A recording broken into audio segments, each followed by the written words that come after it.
Hello and welcome everybody to Martial Olympiad, Week 6. White Knight Legion versus 228, Death from Above. I'm here, System Belmont from D4, as well as Saruman. Say hello. Hello, everybody. How's it going? We have a good Div B matchup for Week 6 here in the National American Division. I think you mean North American Division, right. don't you mean? North American and Oceanic, I believe.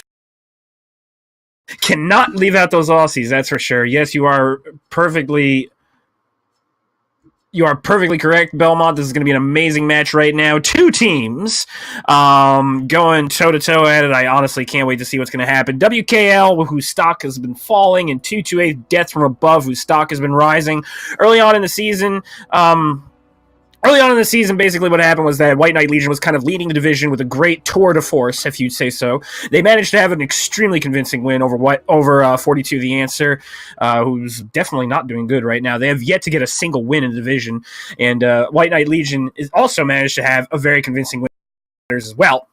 However, they also managed to have a good win against Clan Crossfire, so they kind of started the season 3-0, which was a very good roundabout way to begin things. But things started to kind of go a little bit awry when White Knight Legion had a bit of an eye-opener against Mercstar Crab People. Mercstar Crab People, despite having less kills, managed to come out on top of that drop with a 3-2 decision, and unfortunately, White Knight Legion wasn't really able to take away a drop from the Division A Aardvark team. So right now, White Knight Legion has a very commanding lead in the division. I would say that they're in first place. They have 3 wins, 1 loss, 2 technically if you count Division A Aardvarks, but I don't believe that counts.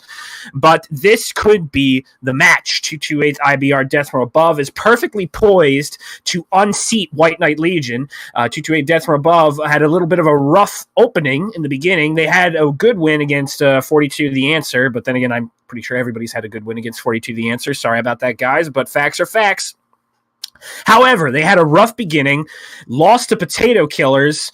Potato Killers kind of did 228 Death from Above in pretty well. The decision was, I believe, a 4-1, just checking my facts to make sure everything is kosher. Let's see. Yes, that is a 4-1. So Potato Killers had a 4-1 decision against 228 Death from Above. The match scores were pretty close, but in the end, it was definitely a strong win for Potato Killers. It made people think that, they were very much on top. And hold on one second. I'm trying to get these guys ready for map ban while we're going here too. Exactly. Good. Just make sure you're in contact with Tios and with Seabiscuit, sir. They're messaging us right now. So anyway, moving on. Death from Above also had a bit of a rough loss against Smoke Adders, but as I said, their stock has been on the rise. They had a good win against Clan Crossfire, and they also had a great win against Mercstar Crab People, which for a while was in the head of the division, and this loss kind of sets Mercstar back a little bit. So 228 definitely has a chance to claw out first place in this division if they can get a convincing win against White Knight Legion tonight. Yeah, no, it'll be an interesting way to see it, because like I said, Smoke Adders is leading the division now after that crazy win that they've had last game, so nice tight division for everybody. And it looks like they're asking for the map ban, Belmont. Are we good to go on that front? We are.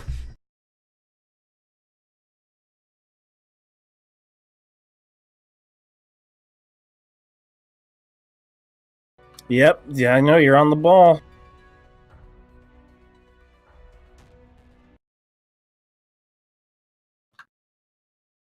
Just waiting for Mr. Samaru to start the map ban sequence,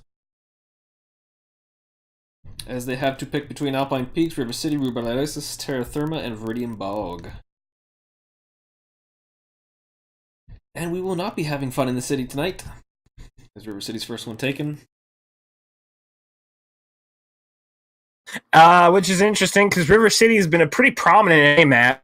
That's a bit of a wild card there. It's kind of been a favorite for most of the teams within. Yeah, and leaving us down to Alpine Peaks to play some long-range battle. That'll be interesting.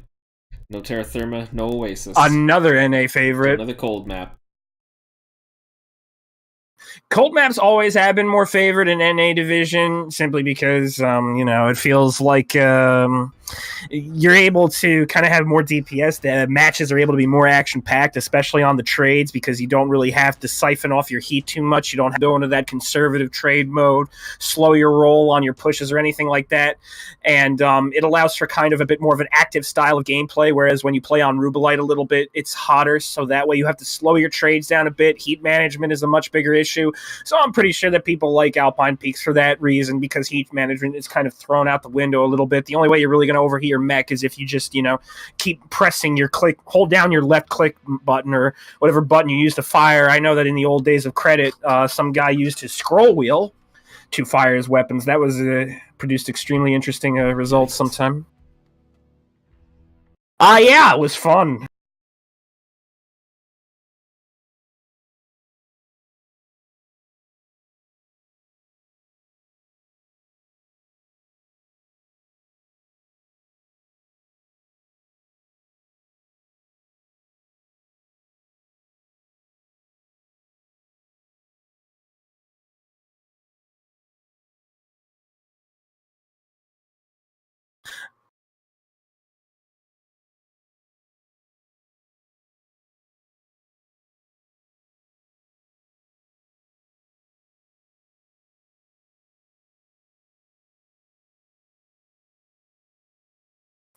And that's kind of what comp teams want. Easy peasy, lemon squeezy. Right now, WKA is all ready up. 228th about to get ready, and we're going to see this match underway. And 228th is kind of fighting for their life right here. This is their chance to get into first place. If they lose this match, they definitely drop into the standings, and I believe that first place will probably be out of their reach unless White Knight Legion just throws their position, which I don't think they're going to do.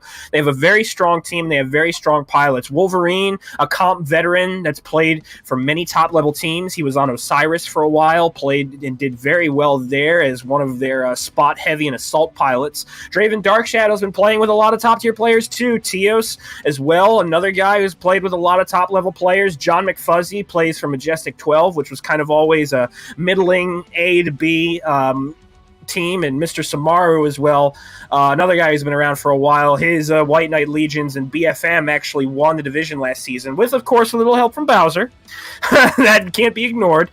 And on the other side, competition is just as fierce. Foxy Shortbus used to be on 228's A team a long time ago. Seabiscuit, Nuclear Weapon, Draven Cult, these guys won BFM 6v6 almost last season. They were unfortunately trounced by Mercstar Crab People, but they put up a very good showing. And Lawrence Elsa, another very skilled pilot who learned from some of the best, such as Juju Shinobi. And now we're going to start this match, launch it underway, get this thing ready. White Knight Legion versus 228th Death from Above. And this match could very well help decide the fate of NA Div B. This could be the match right here.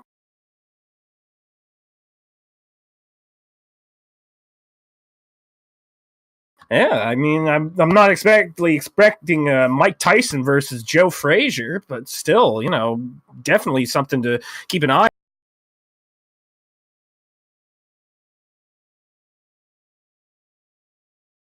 JG up, EMP versus Black Omen.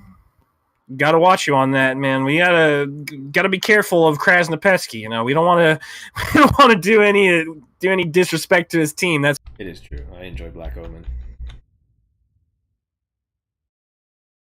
And actually, even more importantly, 228th versus EMP coming up soon. That'll be an even bigger match, because that is 228's chance to potentially make a name for themselves by beating EMP if they can pull it off. Ash and Krasnopesky went through the numbers. There's no way EMP can be unseated in their first place spot. They're just way too ahead on kills and score, even if it came down to a tie. But in the end, it's, 228 pulling off a win against EMP would be the match to see. And right now, looking at the builds, it looks as though Team 1 on White Knight Legion's side is going for a bit more of a DACA-heavy approach. They have an Ultraviolet with 8 UAC 2s, John McFuzzy and the Blood Ass with a combination of UAC 5s and UAC 10s, Draven Darkshadow and a Bushwhacker 1. With 3 rotary AC2s, that thing is going to be hot as hell.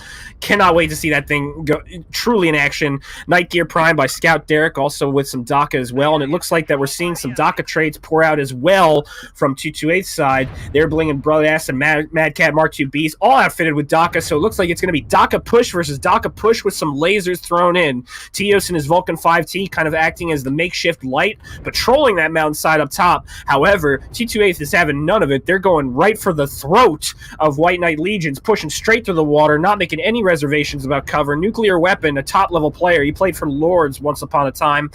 Taking a little too much damage, but the damage is definitely being spread. Lawrence Elsa in the back, however, seems to have eaten some damage as well, potentially from a strike, potentially from too much DACA. And the fire is rolling. Look at this exchange on Theta. Draven Dark Shadow down 84%. John McFuzzy 70%, 67. What are you seeing, I'm watching Belmont? this from the 228 side with them all water. Plus, Tio's trying to sneak in here on Seabiscuit and Draven Cult. This is actually an interesting long-range DACA battle from all sides. Right now, John McFuzzy is taking the brunt of the fight, is taking the brunt of the hits for White Knight Legion. He goes down. 228 IBR is up 1 kill. Great focus fire. Look at the percentages on 228 IBR. Shows that they were really switching mechs in and out, while John McFuzzy just got focused and killed immediately. However, Stranger Come Knocking looks to be like he's going to be the next casualty in this. Meanwhile, Tios on White Knight Legion side is trying to make a play by hitting this leftish flank from 228 Death from above. 73% Lawrence Elsa. He's trying to rotate out. Stranger Come Knocking is taking a lot of damage right now. Draven Dark Shadow, however, is out in the open with no cover. He's going to drop soon, most likely from all this DACA fire. How did he not drop? That is absolutely amazing. It's incredible. How did 228 not kill him? And Stranger Come Knocking gets killed by Tios. Great pick from Tios. Look at him hugging that mountainside very skillfully, mixing and matching between cover. Mr. Samaru and Texan Scrublord are also trying to get the best angles in order to try and catch 228 on sides that they're not necessarily protecting or trading from. And look at this spread from White Knight Legion. They're creating a very nice kind of round flank. They're attacking from different positions. This crossfire is brutal, and things are looking badly for 228 right now. Position here, like you said, with Texan Scrublord and Samaru on the other side, with Raven here in the X1, trying to sneak around with Tios. There, 228 is going to have to do something quickly. And right now, Tios gets killed. He gets knocked out, but the trade has already been made. 3 mechs down for 228 IBR. Meanwhile, the rest of White Knight Legion is kind of trying to move up to take advantage of the work Tios did on that right flank, but Draven Dark Shadow's 2 injured. How is he still alive after crossing out in the open, taking so much damage? There he goes. Finally drops. About time. Scout Derek, Mr. Samaru, and Texan Scrublord are trying to pull up the front. They need to finish Invictus and Lawrence Elsa right here in order to gain the initiative in this fight. Invictus down 51%, 48 now. They need to push and end these mechs to kind of free up Drop Bear from any threat of a flank, since right now he is in a terrible position. He's surrounded by 3 different mechs. He manages to pick off a kill from Draven Cult. Lawrence Elsa also goes down on Texan Scrublord. Not looking good for 228 still. Drop Bear surrounded, but the percentages are not on this side, and unless Seabiscuit can clench out something amazing, which he could, percentages are not exactly good on White Knight Legion. It looks like this match will go their way. Yeah, without losing the cap game here, as you can see, someone who is on. Yeah, Wolverine on Kappa, just making sure that the cap lead stays out their way. This is not going to go 228's way. Seabiscuit down 24%, takes too much damage, and GG. After what looked like a really early pick from amazing focus fire from 228 Death from Above, they kind of just lost it. After John McFuzzy went down, the percentages kind of spread, and they didn't exactly know who to focus on.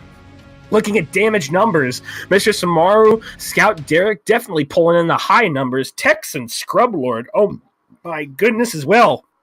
Texan Scrublord and Scout Derek, 1,700 damage, 3 kills between the two of them. Drop Bear, drop at 840 in his Blood Asp. They did work this game. Wolverine kind of wasn't able to do much, 400 damage compared to the others. Draven Dark Shadow, despite being 40%, still did 400 damage. It's actually pretty impressive. John McFuzzy got neutralized early. Tios, 285, but it's worth noting that Tios' flank definitely drew a lot of attention from 228, attention they necessarily didn't want to be drawn from. Meanwhile, on the other side, Lawrence Elsa and Nuclear nuclear weapon, doing decent damage in their Mad Cat Mark II Bs, 599, 418 respectively for Lawrence, Elsa, and Nuke. Invictus 675, very good game there. Foxy Short Bus and Stranger Come Knockin' falling a little short, less than 400 damage, but overall the spread was fairly even, but it looked like the match just went the way of White Knight Legion through some skilled medium light piloting from Tios, taking advantage, constantly poking the fuck of 228, never really giving them much respite, and some highly skilled methodology from White Knight Legion, taking the right pokes, rotating their mechs in and out despite losing the first pick, and just taking advantage of every single poke they were by spreading their lines out to the max.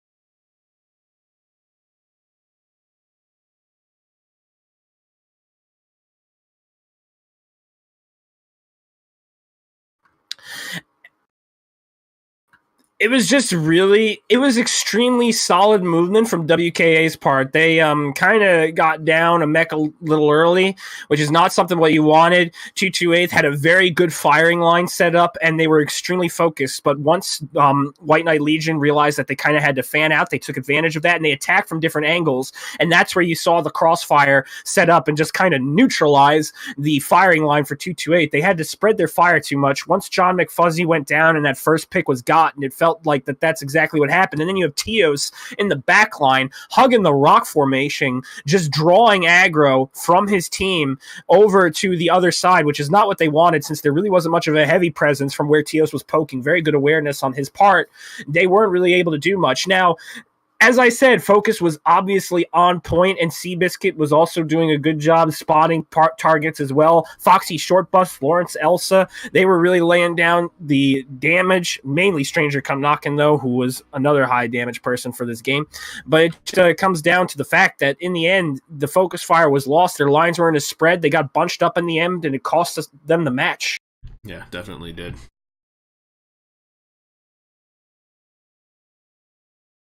You know, they were really doing a lot of work in the beginning, but at the end of the day, it really didn't amount for much because that work was just spread over different mechs. Looking at the damage spreads, it actually seems as though that 228 Death from Above had a bit more of an even damage spread. Their team was kind of more on the ball with their shooting, whereas with White Knight Legion, there were some people that were probably poking out a little bit too much, but overall, it really didn't matter because at the end of the day, even the mechs that weren't poking as aggressively were still taking the game. They still had it under their control. And it's also worth noting that, you know, the entire time 228 kind of set up, they had that early pick on John McFuzzy. They really didn't take advantage of it to try and accelerate the cap game to force White Knight Legion to move into one different position or another. White Knight Legion, even if the match wasn't going their way, had advantage on caps, which they could have used to kind of just sit back. I believe they had a 4 cap for a good minute, didn't they, Belmont?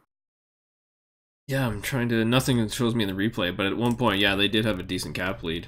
And cap point lead as well. So yeah, not being able to focus on that with the lights definitely, I would say, hurt them in the end.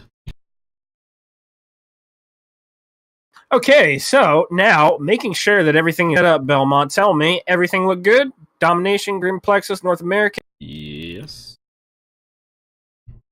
All right, we're good to go. 375, right? Yeah. Just want to make sure I don't mess this up again.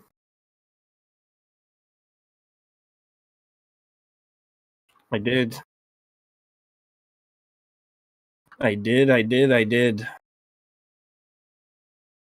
Not exactly a pleasant situation.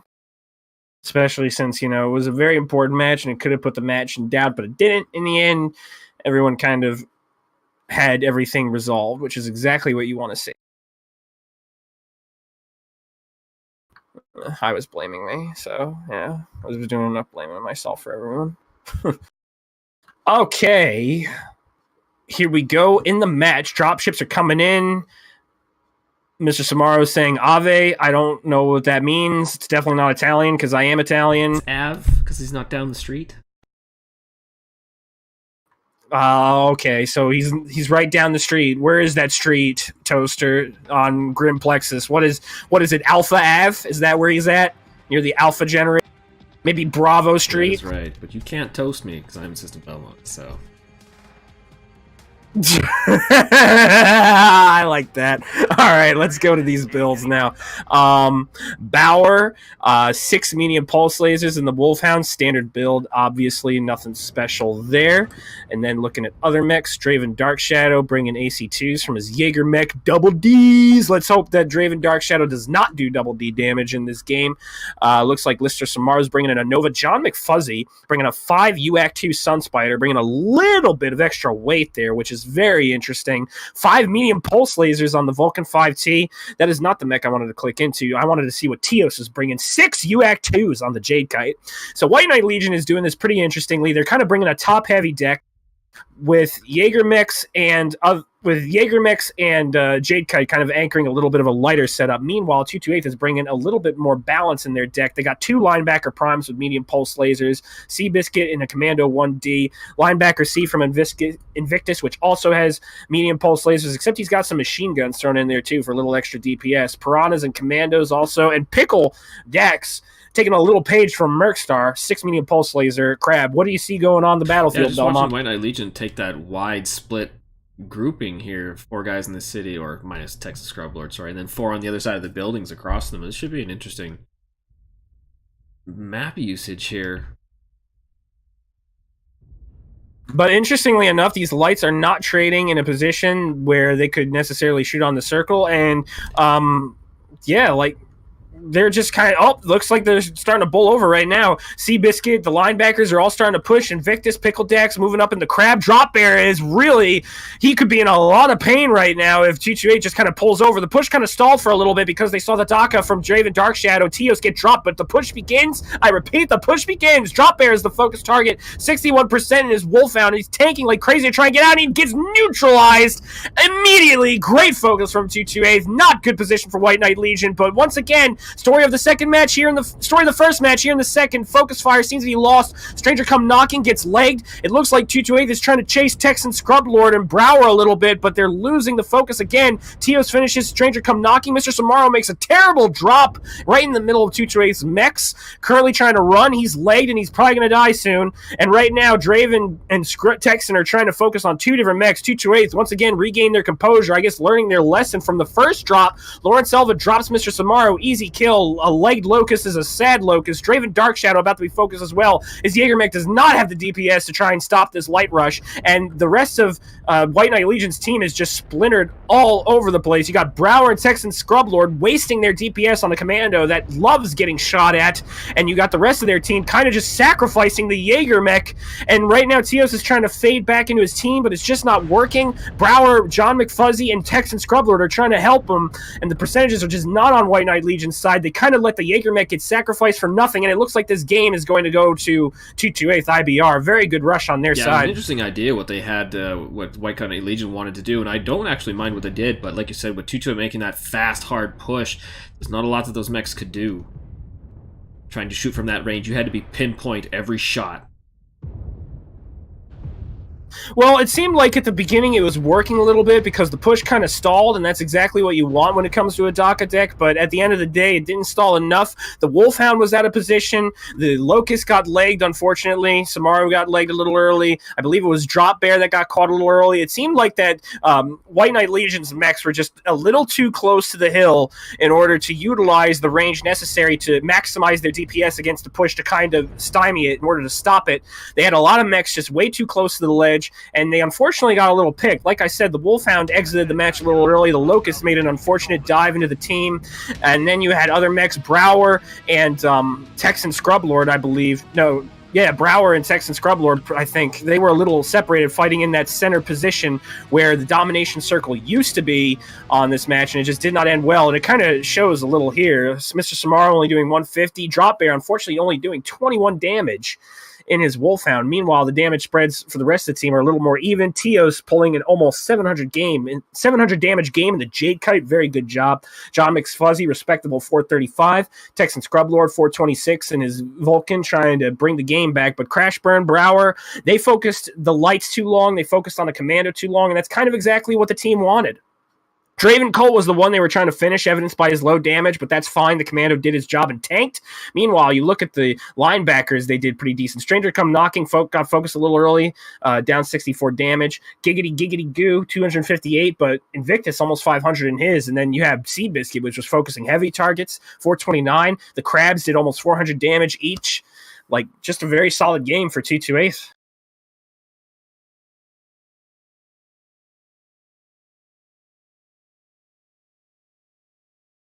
And it wasn't even just the focus fire. It was the movement. It was the push. It was the fact that they immediately saw an opportunity and they went for it. Like at the beginning, 228 kind of stopped a little bit, but then they regained their focus and they pushed through and they immediately nuked the Wolfhound, which is exactly what you want to see. And after they nuked the Wolfhound, they then immediately pressed their advantage more and more. They lost a little of their focus in the beginning, but at the end of the day, it really didn't matter because they managed to get it back very well, and they neutralized a bunch of mechs, and they kind of took advantage of the lack of focus from the other side by splitting the mech lineups up a little bit, forcing White Knight Legion in disadvantageous positions, forcing them in areas that they don't want to be, and just splitting the game up, essentially, put them in forcing they had to move to make the right shots and stuff like that. Like you said, they had Draven Cult being chased by two guys, but in that Commando 1D, he can just cycle all day. And then when Mr. Samaru dropped in that Locust in that in the walk pit there, he was in a total position where he had no help from friends because they could just drop in too and try to finish him off. So, and it wasn't even that. Like the Jaeger mech. And it wasn't just that either. The Jaeger mech was isolated. The Jade Kite was a little isolated. The Daka was on one side of the little kind of Charger City, like that little that little refinery area on Grim Plexus from the other. So the teams were definitely kind of split up. And like I said, the Jaeger mech kind of got sacrificed for nothing. Meanwhile, you had two lights from White Knight Legion focusing a commando. Like why focus the commando? It's not a primary target. It has pretty high DPS, but when the rest of your main body is kind of going down, you really have to keep your eyes on the minimap, have some awareness on what's going on, and the heavies that are in real deep trouble. Yeah, no, it's very true. It was an interesting drop too, that's for sure. 228 getting the better of that one. So while we are waiting for things to settle down and move around, let's do a giveaway. A giveaway? Oh, a giveaway. Nice. I would like to politely ask that you not do what Toaster normally does and keep Saruman in there. Please. Sorry, buddy, but you are almost the first to go. Why is that? I don't feel I deserve to be eliminated. The Uruks need their MC. Come on, Belmont, help a dude. But let's see who wants a mech bay.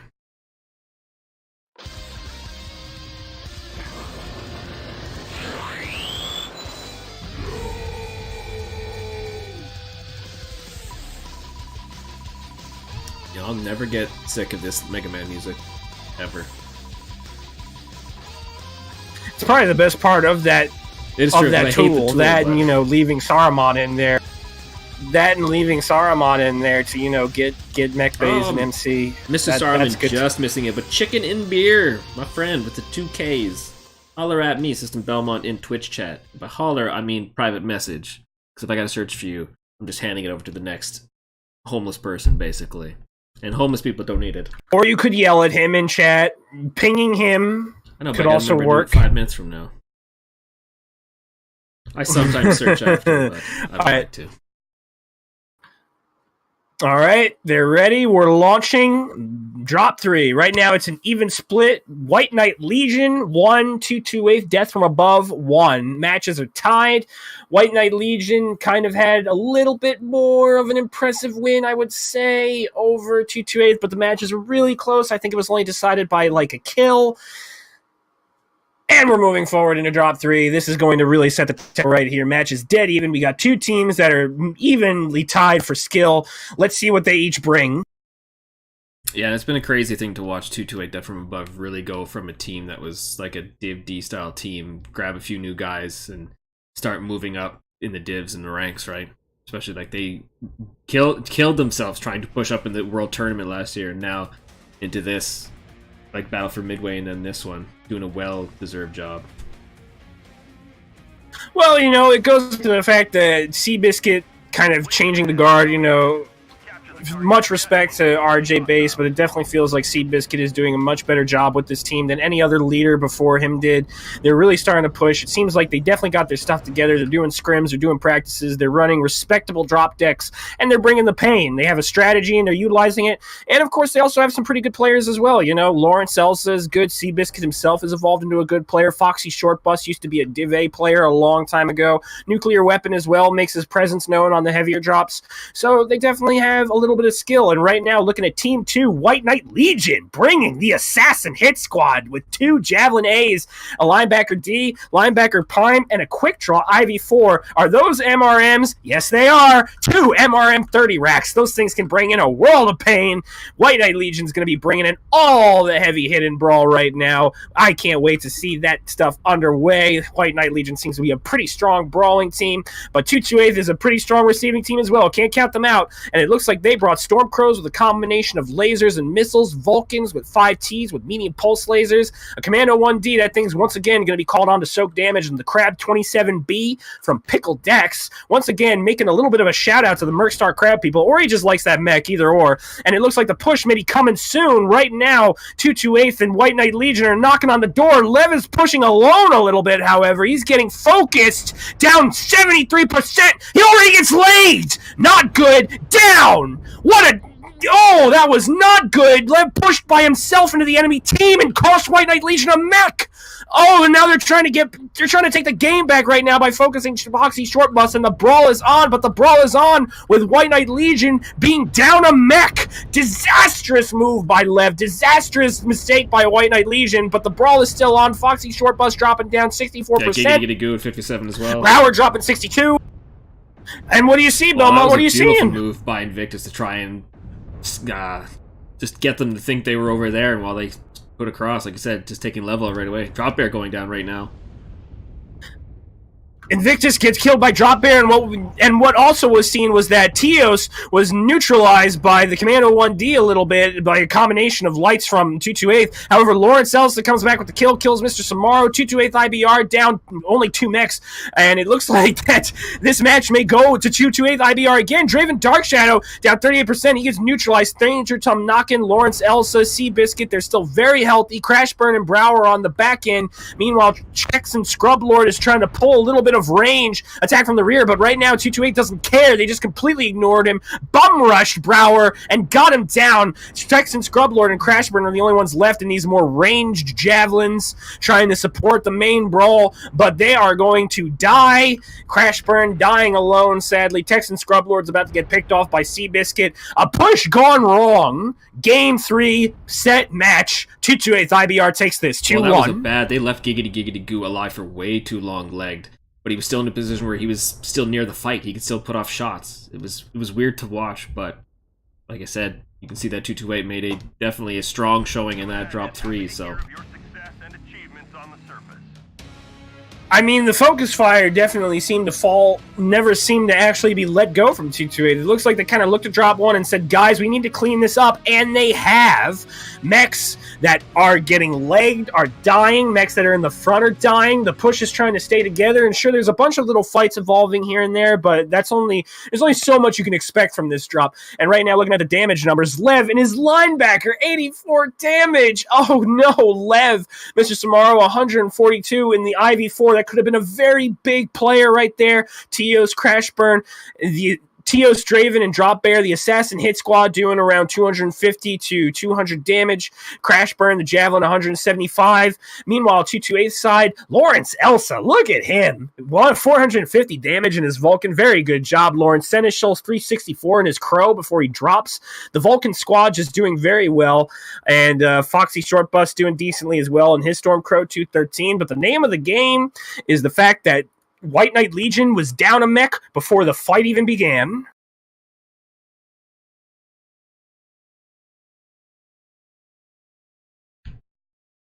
going back Grim Plexus, it seems as though just it wasn't even just the fact that Lev going down a little too early. It was also the fact that looking at the looking at the way the match played out, like a lot of WKA's mechs were just kind of spread out in a little two ways. The two javelins probably didn't get as involved as they should have.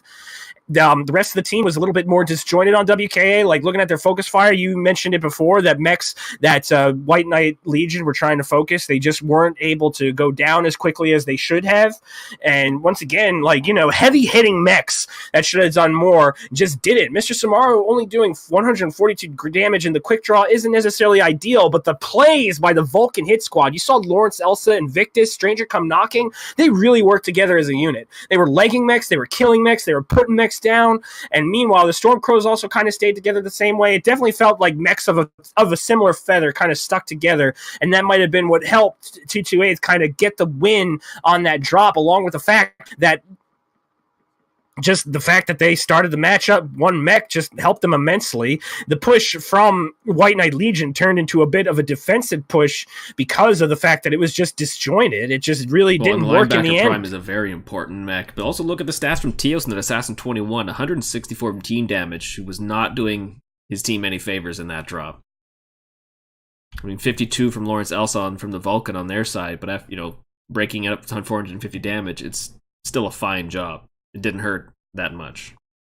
Had he legged somebody, would have been different. But 164, Teos. That's disgraceful. The Vulcan squad did what they had to do, man. At the end of the day, they just were the cleanup party. They were staying together and they were legging mechs. Sure, Teos could have done more, but he didn't have to. The rest, when you're down that much, it's really hard to kind of pull it together. And definitely Teos should have done more, but the entire team really should have just kind of done a little more. Like I said, the javelins were disjointed in the fight. Teos, you are right, part of the Assassin hit squad, was definitely the underperformer there. Draven, Dark Shadow, and Drop Bear were definitely much more in the fight. They were getting some really nice shots, but at the end of the day, it just wasn't enough because not enough DPS was still on the table. The Assassin hit squad actually were kind of keeping it a little even throughout that match. Draven, Dark Shadow, and Texan Scrub Lord, Drop Bear, they were the ones getting most of the damage. I believe Samara was also in there as well, trying to get as many assists as he can, but it just didn't work. Yeah, like I said, one assassin breaking 250, but a javelin getting 385. Not enough damage from the mechs that can do a lot of damage.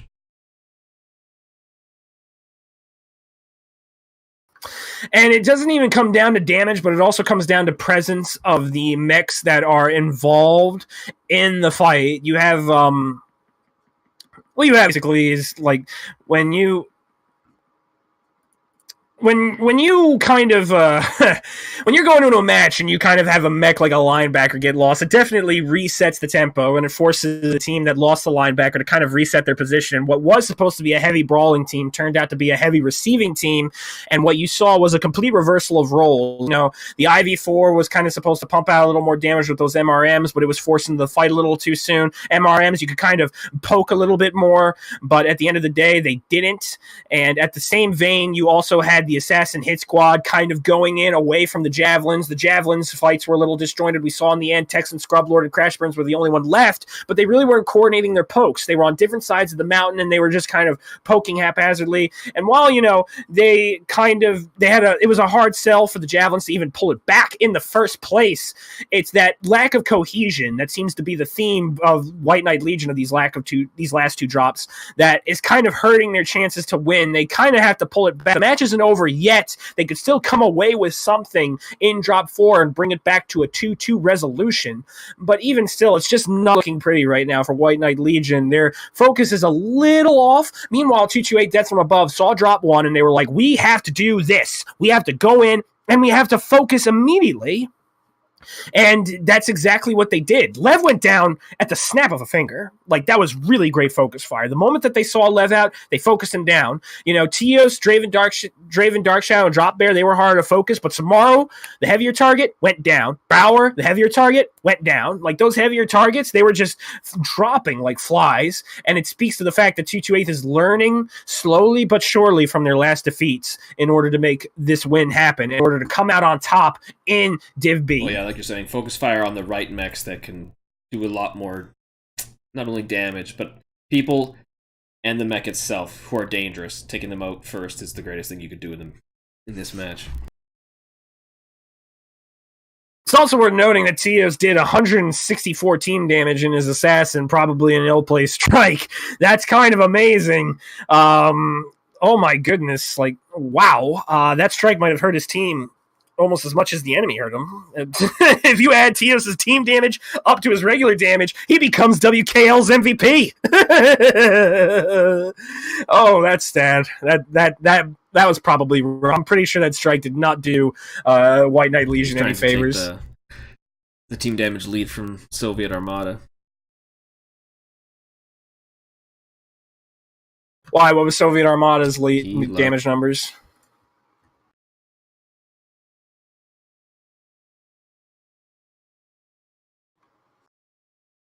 Never trust a Soviet.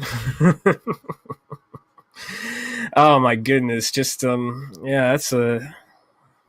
I mean, he's a good player though. Can't count.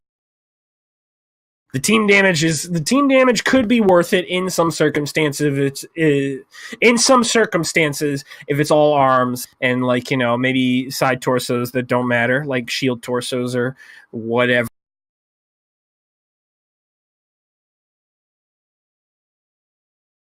Oh, don't say that. There's no addition by subtraction in Comp League, or I hope not. The best 8 should be the ones you field. No addition by subtraction, Belmont. I would not subtract you to add to anything, and I would not subtract myself to add to anything. There should always be, as Michael Scott famously put it on The Office, addition by addition. I guess you didn't see The Office, did you? But tell me what you got on your side of mechs. Well, you know what? What I have on my side is Office quotes. I'm just kidding. No more Office quotes. We'll stop that going there. 228 IBR, ER Large Laser, Stalker 5X, Pickle Dax, bringing the JZ Special, Stranger Come Knockin', bringing the Hellbringer Virago with 4 ER Large Lasers. That's been a favorite recently in comp. A lot of people love it. Giggity, giggity, goo. Bringing a 5 ER Large Laser, Stalker 4M as well. Seneschal bringing the Battlemaster 1G, also with a boatload of ER Large Lasers, 5 ER Large Lasers from Invictus and his Nova Cat. So this is an ERLL heavy deck with Panthers and Piranhas.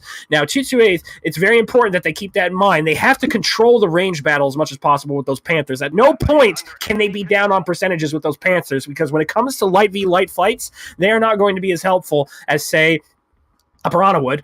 And now Texan Scrub Lord, 6 ER medium lasers in his Incubus. Those things can carry a lot of power. Crash Burn, meanwhile, also bringing 6 ER medium lasers in his Incubus 4. Those mechs are going to hurt. That's 42 damage. And looking at the Battlemaster 1Gs for White Knight Legion, also boated with ER large lasers, and Hunchback 2CA from Tios. Interestingly enough, 2 ER PPCs. So you got some PPCs mixed in with this ER large laser deck from Tios and Draven Darkshadow. Could be an advantage, because their ability to kind of just poke in and out and trade efficiently without taking too much damage could be a bit of a help, especially against these Stalkers, which have very huge profiles. But what are you seeing, Belmont? I'm sorry, I think I interrupted you. Elsa, who did get Sigma away from Crash Burn because he was being shot at by their Overwatch mech on the 228 side, and he got a good shot into Crash and Burn's back, so they now have the 3 cap lead, so this will be a good one, and WKL is going to have to do something here eventually. Something they don't want to. And looking further, Crash Burn's left side torso is almost out. That may be a clan mech, but it really doesn't matter, because losing a side in a clan mech is pretty close to death with, you know, the most recent changes to how clan mechs lose one of the piece of their engines. And Crashburn being down 78% is not a good way to start. Draven Dark Shadow is also eating pretty nasty trades, 88%. Meanwhile, on the other side, completely fresh for 228 IBR. There's not a single mech under 80%, 90% I spoke to. Soon, however, Lawrence Elsa is starting to eat a lot of damage in his trades, taking a little too much, especially in that Piranha 2. He was kind of assigned to safeguard Sigma, and the rest of White Knight Legion's range kind of pulled up to try and assist him. You have Lev and Drop Bear practically on top of Sigma as far as assaults are concerned. Texan Scrublord trying to chase him away, take advantage of that in his Incubus 4, but at the same time, Lawrence's Elsa is seeing some support from the Battlemaster 1G Seneschal all the way at the top of the hill, so it's not completely lost, but I believe that Lawrence Elsa got legged! Uh-oh, that's not good. Is he legged? Yes, he is, and he goes down from Teos! Oh boy, that's not a good start. No, not at all, and that was a mech you needed up there. Now they got Sigma all for themselves. Oh my goodness, what a clutch play! Crashburn coming in with the leg after taking some nasty shots. The rest of White Knight Legion manning up. You had the but Stranger Come Knocking drops Crashburn with an artillery strike. Crashburn took way too much damage in his rear torsos. That's what that airstrike went for. So that was a very clutch airstrike from the side of 228 to keep the game even. Crashburn goes down. Draven Dark Shadow and his Hunchback 2CA is taking way too much damage. He's probably being called to get more aggressive, and he is struggling to do it. Meanwhile, it turns out that 228 is once again retaking Kappa in response to the movement from White Knight Legion to take Sigma, even though they haven't actually capped the point, which means that it's a 4-cap lead for 228. Very commanding cap lead. White Knight Legion has to do something to get this cap lead back. Oh, beautiful. And after that strike, things are really changing up here. Now they only have 1 cap, so we will see what happens here. Because like I said, with Draven Dark Shadow, sorry, not Dark Lord here, in a bad position at 47% as well. Uh-oh, water running. Oh boy, Belmont, I hope you're not casting from the bathroom. That would be interesting. Yes, it would. And right now we see Texan Scrublord dropping 62%. Looking at the trades, things are definitely not favoring the side of White Knight Legion at all. Giggity Goo, Invictus, Draven Cult, Seabiscuit, they're all pretty healthy. Stranger Come Knocking and his Rago is the lowest percentage trader on this team. Actually, no, I spoke too soon. Seneschal is at 63%. He took some big hits. Meanwhile, you have Draven Dark Shadow, 47%. Then you have John McFuzzy. He's going down to 76 in his Virago. Lev going down to 60. Teos is also dropping hardcore because of some, well, just bad trades right now. He's getting focused out really badly from the large lasers, and Draven Dark Shadow is in a huge amount of trouble. Draven Cult is right on top of him, and right now he might as well count as a dead mech, since Draven Cult can probably kill him at any time. I'm willing to bet, does Draven even have weapons? One ERPC. That's it, he's down. He does, and he goes down. You know, smart moves by 228 on this side. They were not letting level take Sigma away from them. So now, like with Teos in the open and him in the open, they are not going to have a good time here as level goes down, yeah.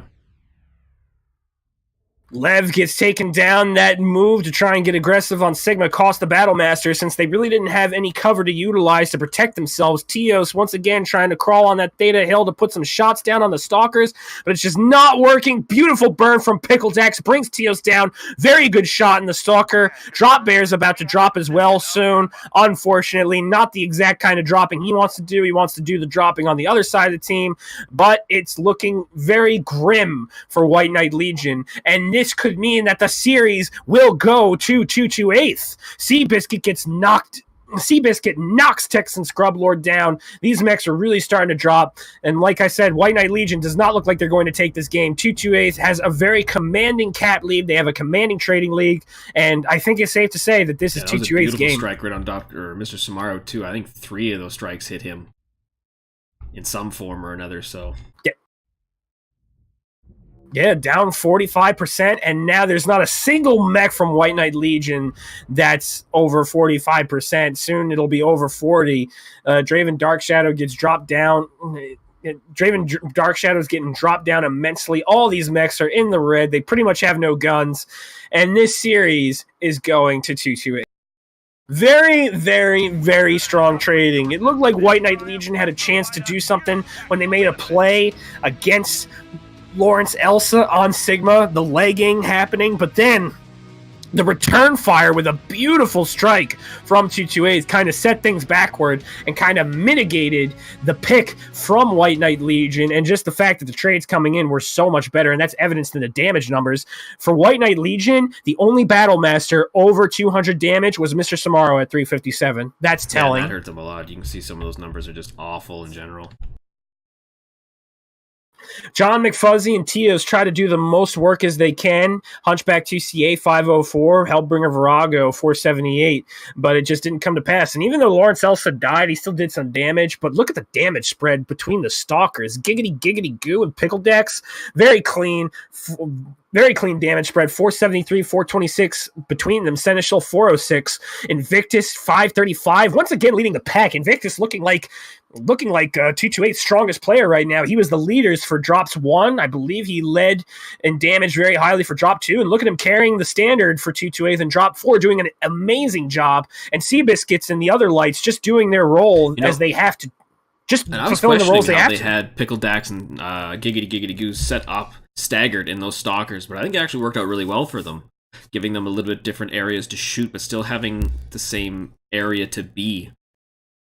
Because if they weren't both poking in the same place, they were staggered front to back. Belmont, I unfortunately crashed. Do you think you could invite me? I can, if I'm lead. Still says you're here. It does. Maybe I can rejoin the lobby. Hopefully I can. This is very unfortunate. Wow, this was my first crash casting. That kind of stinks. You're not the main caster, everything is fine. This is why I don't main cast. I've been lucky thus far, so I'm trying to keep it that way. Yeah, you've been doing good. I don't think we've had any radio casts either. No need to bring out the torturous Uruks to cast you into the dungeons of the... Yeah, I've never screwed up on my side to create a radio cast, but I have had to co-cast radio cast. This last match with, why can't I think? Unbreakable. He dropped, so it was all black and just me talking. It was interesting. I'm like, if they got nothing to see, it means I gotta talk more. I gotta explain things. Although I forgot to talk about the cap lead. There we go. I am back. Welcome back, me. Time to drag these players up and down, switch their positions. Since White Knight Legion started this out as Team 1, they've had to switch to Team 2 as per rules. Time to switch. There you go. Drop bear. Join them as well. And does everything look good? Yes, it does. Okay, awesome. So, yeah, this match was basically just 228 manhandling White Knight Legion. Invictus bringing the pain with those large lasers in this drop, doing a great job. And at the same time, just, the trades not going the way of White Knight Legion. There were a lot of mechs that struggled. The Battle Masters, as we just talked about, struggled.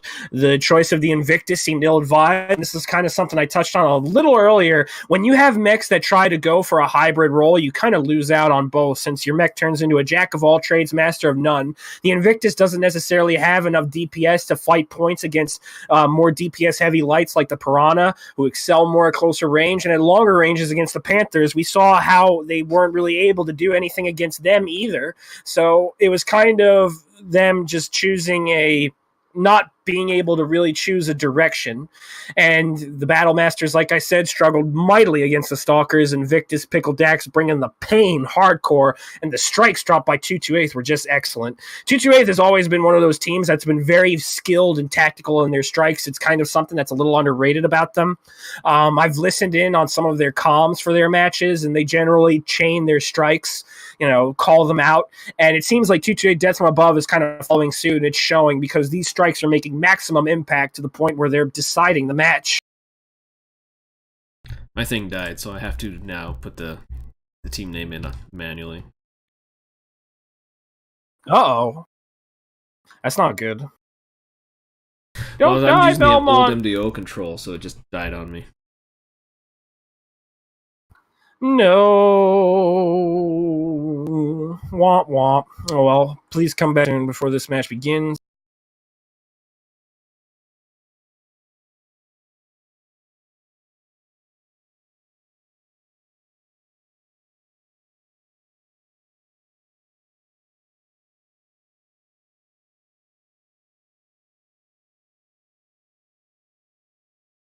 good enough, I guess. Screw it.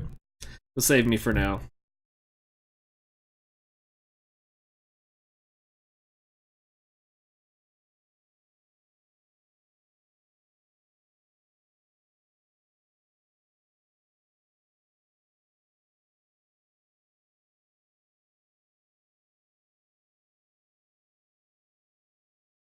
There.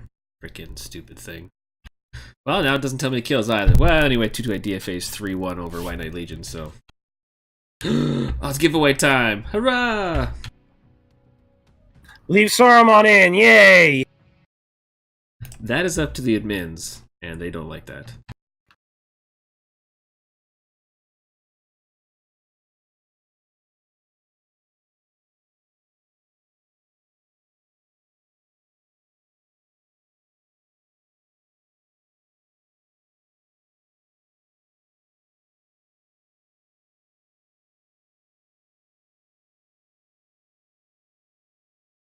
For some MC of unknown amount.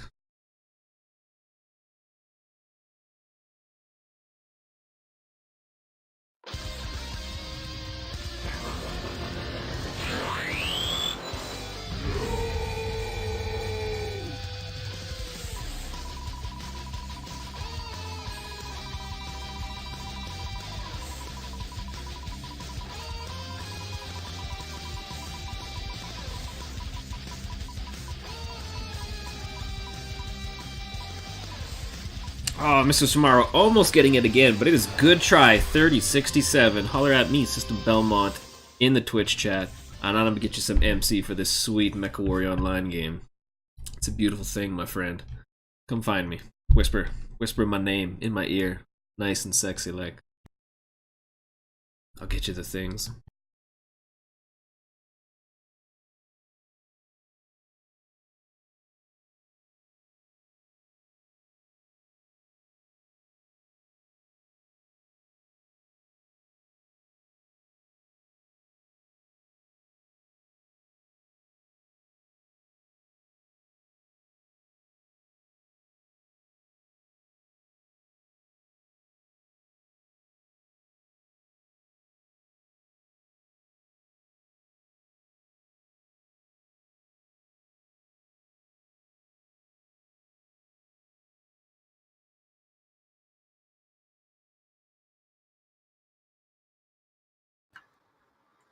Sorry about that, but just trying to straighten out something. Okay, just to make sure that the record is straight among all viewers.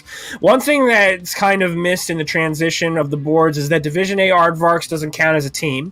So right now, if you look at all the standings, Mercstar Crab People, their only major loss so far has been against Division A Aardvarks and against another Division B team. So right now they're 3-1. If they beat Potato Killers, they're 4-1 for the division.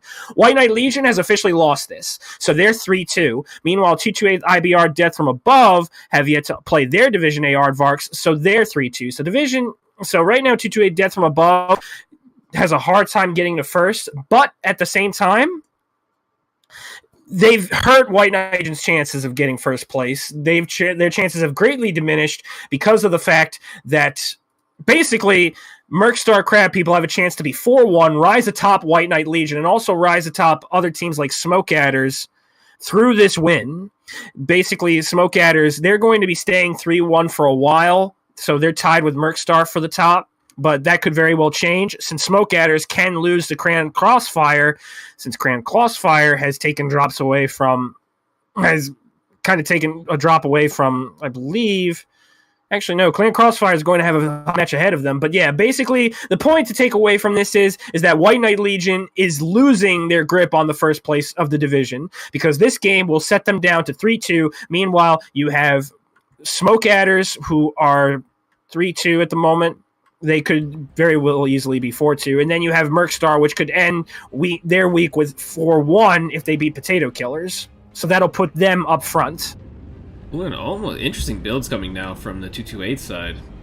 But I do not like looking at the MWO math. It's very difficult for this one, as you like you say. Everyone's kind of beat everyone, and now things are definitely changing in the way it's going towards the end of this season, so... We have 228 bringing out the ER large laser trades again. Battlemaster 1Gs from Pickle Dax and Giggity Giggity Goo. And a Novacad from Foxy Shortbus. Panthers galore from Draven Cole and Seabiscuit to assist in the trades. Invictus bringing a Novacat Prime as well. Meanwhile, on the other side, you have 3 Warhawks, Drop Bear, Mr. Samaro, Scout Derek, all in Warhawks, solid training mechs. John McFuzzy and a Warhammer 6D. I want to say that was large lasers, but I could, 5 ER large lasers, strong mech. Led bringing the Hellbringer Virago. Piranhas 2 and 3 dropped from White Knight Legion, so they're definitely opting for a bit more close-range conflicts on their drops. And then Tios is left in the Hunchback 2CA, and I guess White Knight Legion is just saying, hey, you know what? He's comfortable in that mech. We're not going to change it. Right now, trades are going off. Mr. Samaro dropping some 6 shots in the Warhawk. Crash burn, 94%. Takes a little bit of a bad trade from Dravencold, who shoos him away from Sigma to cap the points. And what are you seeing on your end? Crash burn Dravencold right now. Draven trying to get that cap, because they're going to need if they want that 3 cap lead.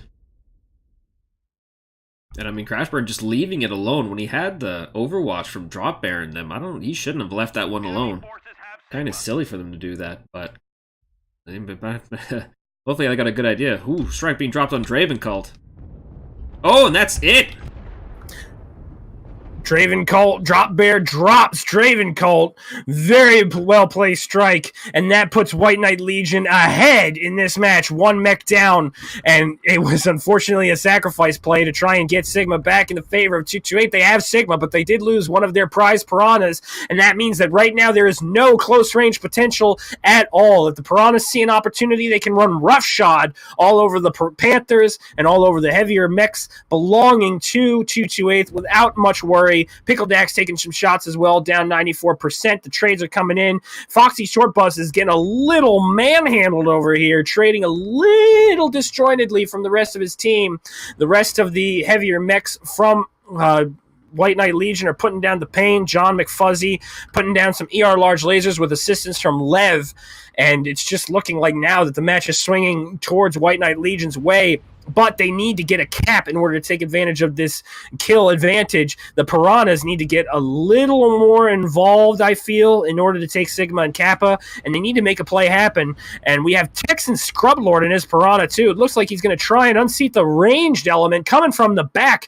Is this a back shot, potentially, on this Hunchback? We'll see. But currently, the match continues to remain in favor of White Knight Legion, and it doesn't look like it's going to change. Invictus dropping to 80%, Foxy Shortbus 81%, and if you're looking at the line from White Knight Legion, they're very clean. Mr. Samaro is the lowest percentage guy at 85%. I wonder if they're gonna have a tough time getting Sigma here with Seabiscuit having Overwatch with that Panther 3 large laser.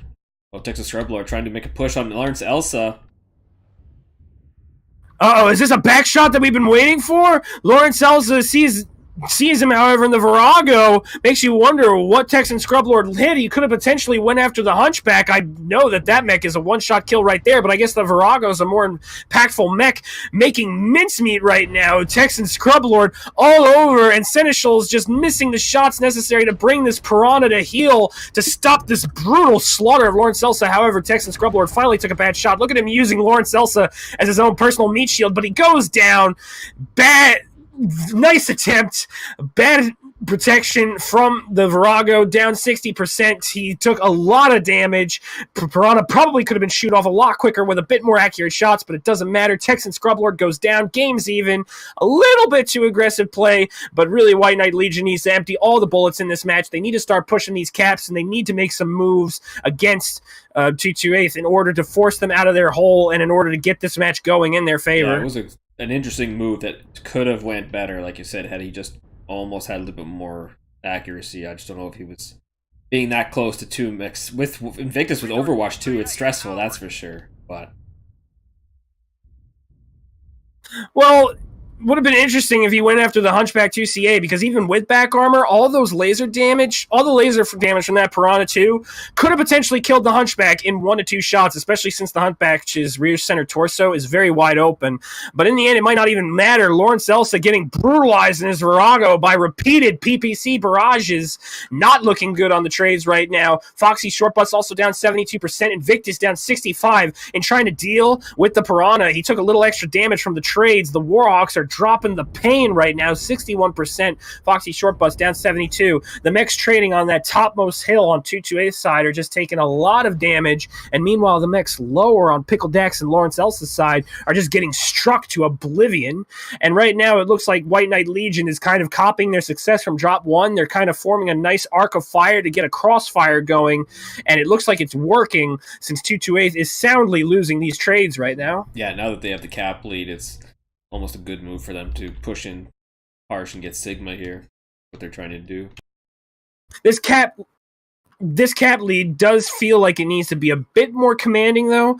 This match can still swing either way. It's 452 to 404, and White Knight Legion, 228 can still potentially win the cap, especially if they send one of their Panthers to say Kappa, or not Kappa, potentially send one of their Panthers to, say Epsilon or one of the other points. But either way, this cap win kind of needs to shift back a little more. I wouldn't say that getting a 4 cap wouldn't be necessarily a bad idea. Scout Derek pushing up very aggressively against 2 mechs. Battlemaster 1G, be careful, Scout Derek. You may be healthier, but that's a lot of firepower swinging your way. Do not throw your mech away unnecessarily. There's a difference between aggression and stupidity. You are bordering that line, my friend, please. And meanwhile, the rest of White Knight Legion is trying to follow it up. Look at that shot! Very nicely played, Scout Derek.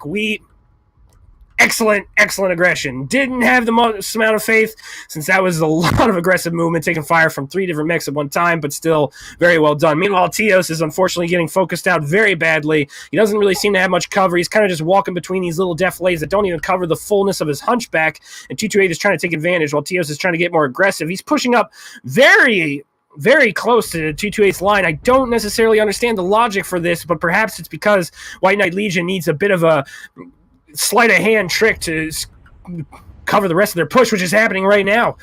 White Knight Legion getting aggressive, pushing the rest of 228's teams in, and that's going to be GG.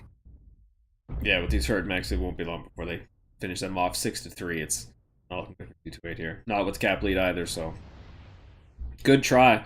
But definitely, like I said, there was a few times when they started losing the trades there. And once WKL pushed that was kind of all she wrote. The decision 3-2 game, however, still goes into 228. Obviously, they don't want to lose this drop since points are still a factor, but the wins they got were pretty convincing. 228 might not necessarily be in the running for first, but they're making a great name for themselves in the second, and really, White Knight Legion needs to really go back and reevaluate some things. They had a shoe-in for first place. Not saying that 228 would have been a roll, but first place was in their hands, the division was in their hands, and now their destiny has to be trusted to other teams to knock off Mercstar and Smoke Adders, both of whom have a chance to take the top level of the division. Oh, poor Draven Cult with that damage. Damage is, I unfortunately left the screen a little too early because I'm trying to make sure that we can get an interview. But what did you see from the damages, Belmont? I'm trying to pull up the numbers right now, so everyone can see them, but I can't tell you anything about them yet. Hold on.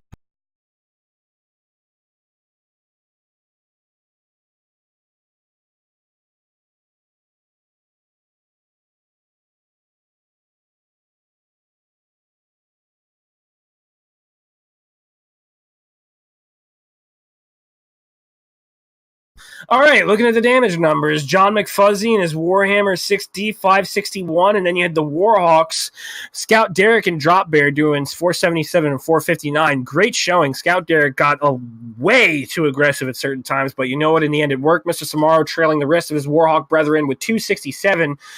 Meanwhile, Lev 318 in his Virago. Crashburn, solid game, 304 damage. Tio's 250, despite the fact that he was a little bit of a sacrificial lamb in that game. Unfortunate, but you still got to do the damage, buddy.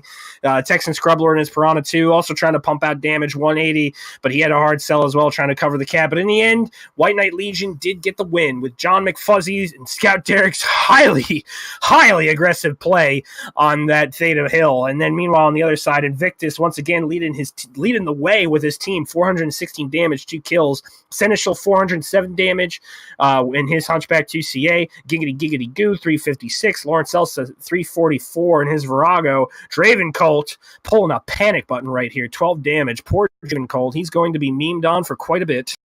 Yeah, no, that was a tough one. Like I said, he got hit with the strike twice and just popped the torso, and that was all she wrote. Or what I believe to be the torso, because, yeah, it went fast. Which sucks, because it didn't even look like he moved either. He just barely seen it. It was like, nah, I should be all fine if I just stay here, and then done. So. You guys talking about me? Well, that's Or the danger. Draven? That's the danger of strikes right there. We're talking about Draven. That's the danger of strikes right there. Just you know, at any time they can kill any light. Like, you know, I've had it happen to me. That's where friggin' head leg came from. Charlemagne gotten one shot by strikes many times. Kraz, I think, has faced it a couple times. I know Ara's gotten one shot by strikes along with good old T-Fun from SJR of old. But yeah, it's just something you got to watch out for. And now, here with us are the team leaders, Seabiscuit and Mr. Samaro. How are you guys? Great games. Yeah, it was really freaking fun. There's some issues in execution on our end, but yeah, GG's.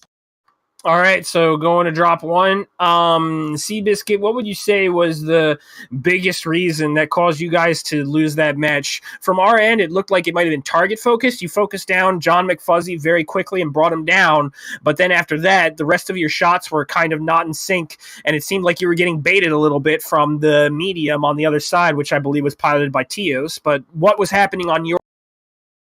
From our end, we were trying to back off and just kill the medium mechs without really exposing to the big. But I think we really lost the game when we saw that they were DECA range and we were DECA mid range, and our DPS was higher, and we didn't push into them. And Samaro, that definitely seemed a little bit of an ad-lib drop, but it kind of felt like with McFuzzy, you kind of really rotated in and out very well. What would you say from your angle was the success of that?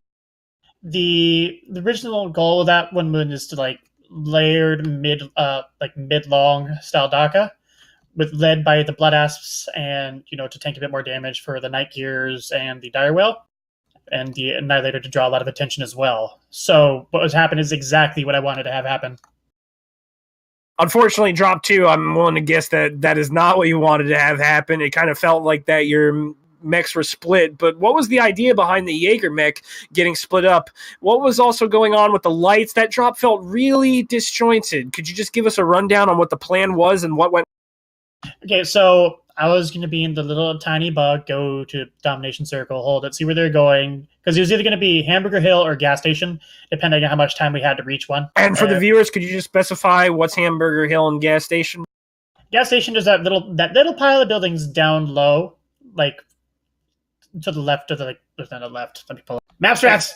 Yeah, and Hamburger, well, I think they get what you're talking about. That trio of buildings on the side of the hill, and I'm guessing Hamburger Hill is like the main point that the domination cap's being fought over, correct? Hamburger Hill is Golf 5. Golf 5, Golf 6. Okay, so continue. All right, continue. And is I knew the thing that would counter this deck would be a Brawl Rush, and that's exactly what they did. Yeah, when we were coming up with the drop deck, we really came up with two options for what you guys would be bringing, and that was either you're going to be taking fast brawl like we did, or you're going to be taking a small number of range mechs and lights and mediums to support those. And so what we were banking on was, we think we're fairly decent in a brawl, so if it's a fast brawl deck, then our fast brawl deck, we think we may be able to win that one. It's really a toss-up, but I think we practiced it quite a bit, actually. And if in the off chance you did bring the range mechs, then us pushing into your range mechs and killing the support stuff first really allows us to out DPS you and just cause you to heat cap and just win. So we decided to go ahead with the fast brawl decks, and really the same thing with drop 3. So yeah, we wanted to go for the fast W's right in that order, but there was a few misfires when we were doing the push. It didn't work. It led to one of our mechs dying a little bit more prematurely than I'd have liked. Swinging you guys the wrong way, so you're going full NASCAR, and yeah, You lost level there in that first push when he went straight across. We could see right off the bat that totally messed you guys up. Yeah, that linebacker in like the Gulf 8, Fox 7 crosshairs, he stepped out of the building and our whole team was standing right there to shoot him. Because originally the plan was to actually literally NASCAR until we saw, oh, hey, there's 3 Stormcrows right to our left. Let's go. And then, yeah. That's what happened. Then we couldn't coordinate fire properly. And especially when you're down one linebacker, it's going to go down really very badly. important mech for those drops, that's for sure. Yeah, we did see a lot of strikes that we didn't put in the brawl. So did you guys have a team damage issue in that drop? Someone did. I didn't. Was it Teos? I think it was Teos with 160. Yeah, that's... Yeah. I still don't know where. It had to have been a strike or something, but 160 team damage at some point in that drop. Yeah, we weren't placing very many strikes at all in the brawl, so... A dangerous thing to do. So as my co-host has left, Grimplexus, did you guys have... No. I didn't leave, but just trying to... Just keep asking questions. You're doing fine, Belmont. I'm not... I gotta pee, man. I'm holding it. Jeez. No, I'm not peeing. Just... It's alright. You got... So going to drop 4, did you guys have good... You guys wanted to play the cold map, correct? Trying to keep it another cold setup? Yeah. 228 Death from Above, we wanted to play Alpine because we had been practicing it religiously. And we were hoping that you would ban exactly what you banned. We were planning on banning Bog and Terra Therma. So, yeah, secret's out. So, yeah. When you banned River City and then you banned, what'd you ban? Terra Therma next? After I banned Bog? Yeah, I should do that a bit more strategically. Yeah, as soon as you banned Terra Therma, I had a feeling we were going to have good chances on Alpine. And, honestly, I think we kind of threw drop 5. But that strike on Draven kind of hurt. But anyways, drop 4, you guys. Well, definitely taking away your fast mech on drop 5 definitely killed you. But yeah, looking at drop 4. To be absolutely honest, the Alpine is pretty stacked for that side. Yeah, we've won more on Team 2 side than we have on Team 1 side, which is kind of awkward. It's the old Obi-Wan Kenobi conundrum. Yeah, so on drop 4 Summer, why did you guys give us the whole back half of the map, like Kappa and what? Once it realized that we were just too far beat up, you had too strong of firing lines. We just wanted to get kills. Oh, okay. Because we noticed you pushed up, and Draven and I just kind of took the whole side of them, and whoever was trying to sneak up behind Draven, I didn't even get to see it. There near Kappa after the Incubus, Texas Scrubboard was trying to come around already. He was hiding from me and exposing himself to Invictus. Everybody exposed themselves to Invictus, it seemed like. This just seems like a good target. Yeah.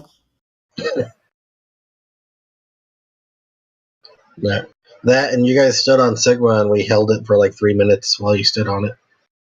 Yeah, I can see that Sigma was definitely the main goal to these 2 drops, was either holding it or trying to take it. So, I mean, it was a good position on both teams to try and keep that for their sides.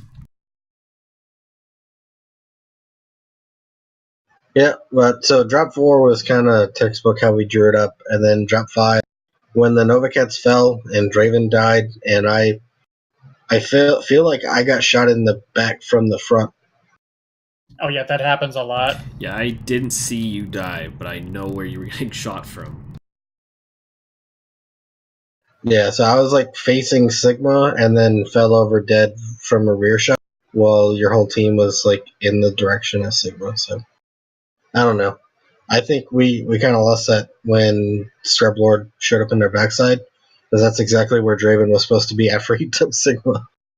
Yeah, and I was trying to shoot the Nova Cats on the hill over there, but I was just hitting invisible mountain. Yeah, the whole game plan there with the Nova Cats is with their range, it's like 1,000 meters just about. They literally can shoot anything on Sigma, Theta, and Kappa. So if we hold all three from the start and they're in place, you can't take anything. Yep. Now for drop 4, Samara, what went wrong during that drop? It kind of felt like that you were on the back foot that entire drop, and that the aggression was a little heavier when it was unwarranted in some areas or another. Everything went wrong. Like, literally everything went wrong. Like we couldn't be aggressive at the right time. They were poking when we were trying to, poke. It was just, we were just completely enveloped. There's not a whole lot we could do. We can turn to shoot someone else, but then they'd be shooting us in the back, something like that. And drop 5, what kind of was the, like, Seabiscuit, obviously you guys are playing for position, you're playing for a lot of points, but it felt like that, once again, your team was a little bit out of sync, a little more than it was in drop 4. What happened in that match that caused you guys to feel like you kind of lost the edge a little? Which drop again? Sorry? Drop 5. Drop 5. Drop 5? I don't know. Yeah, there's been some internal stuff to work out. Yeah, so basically, drop 5, when Draven got struck, I wasn't expecting him to die from the first strike on Sigma. And after he grabbed Sigma, he was supposed to go around and protect our Nova Cats on the backside to make sure the enemy lights can't come around after they grab Gamma, which is exactly what Scrublord did, which we were anticipating. So that kind of threw us for a loop, and when Scrublord actually got into our backline, I know we killed him pretty quickly, but it threw our Nova Cats a little bit out of the loop there, as well as the Hellbringer. And in that time, we lost Theta, I believe it was, while they were fighting Scrublord, because our Nova Cats couldn't overwatch it while fighting the Piranha. So pretty much right at that point, I kind of felt like we were going to lose the game. And then there's a few weird things, a little bit after that, when they pushed up onto Sigma, the Nova Cats accidentally fell off the mountain, and then I died while facing Sigma, but I got shot in the back by PBCs from somebody. So that was a little bit of weird stuff. But it is what it is. I'm used to getting shot in the back from the front with the Piranha. I meant with the Panther anyway. Yep, notice that. If you can get hit from any angle on that map, it's bizarre.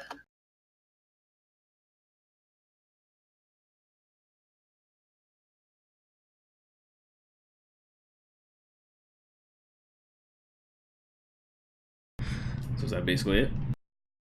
I'm back. Yeah, did you have any other questions, Saruman? No, I'm finished. I'm good. I mean, this is definitely interesting for Div B. I mean, it's moved a lot of people around into divisions. Like, how have you guys felt about this division so far this season? It's felt pretty damn competitive, and honestly, and we're hoping that if SA doesn't get any points on this week, that we do next week. I wouldn't mind being the first team to get points against the Div A as a Div B team. So we've been practicing quite a bit. Before the season started, we were screaming Blackwatch every week, once, if not twice every week. We do feel like we should be able to at least get one drop on EMP. But we're coming for you guys. That'll be tough. You guys do have a lot of good focus fire. It has been getting a lot better during the course of this season, so. Yeah, this is the first season that this group of individuals has been on the team together. As a first season, I don't think we're doing that bad. Yeah. On the Saramu White Knight side, Mr. Saramu, do you think you guys are just kind of being too chill about it, or is just like you said, just some things are going wrong at some point in the matches? It's the second one. Some things are just starting to go a bit wrong.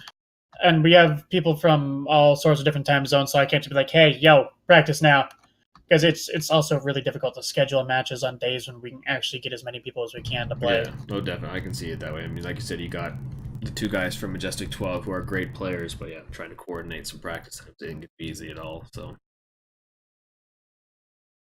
Yeah, then there's those who just like it's too late for them on some days because they're East Coast NA. There's people in Australia and Singapore, and then people who have the dad life. It's a headache to schedule things. got that right. All right, gentlemen. Thanks for coming. Thanks for letting us shoutcast. Thanks for playing. Yeah, can I say one more thing before I go? Cannot. But the mic is open. Damn. For those of you that haven't, check out Cousin Indigo's weekly updates. His podcast is pretty tight. I had almost had it. His weekly update. Yeah, we discussed it Yep. earlier on. Yeah. Okay. Yeah, I just want to shout out to it. Eat your heart out, Indigo. I know you're one to watch this. I don't know if you got to. All right, gentlemen. Thanks for having us. Thanks for coming in. Yeah, thank you. UGC Biscuit. Yeah, GG's. All right, Simon. You got anything you want to say? We have Nope. Good what is the night. next match. I don't know. The next match hasn't received a cast yet. When is? I thought you were doing Black Omen versus 228. Black Omen versus 228. I believe. Friday, 10 Let me Eastern. check. Dropship Fork versus Cameron's Highlanders, 9:30 Eastern. We have not Oh, no, scheduled sorry, that 228 yet. Yeah, 228 We and don't Curious know. tomorrow. Someone's got to cast these. I don't know. We'll figure it All out. right, everybody pay attention. These might be up tomorrow. Hopefully. They got to be. It'd be disastrous if they don't. But that's it. So good win by 228, 3-2 over White Knight Legion, 30 kills to 22. So great matchup tonight. Very interesting drops. But that'll be it. You have a good night, Sarman. Thanks for co-casting. You too. Have a good night, everyone.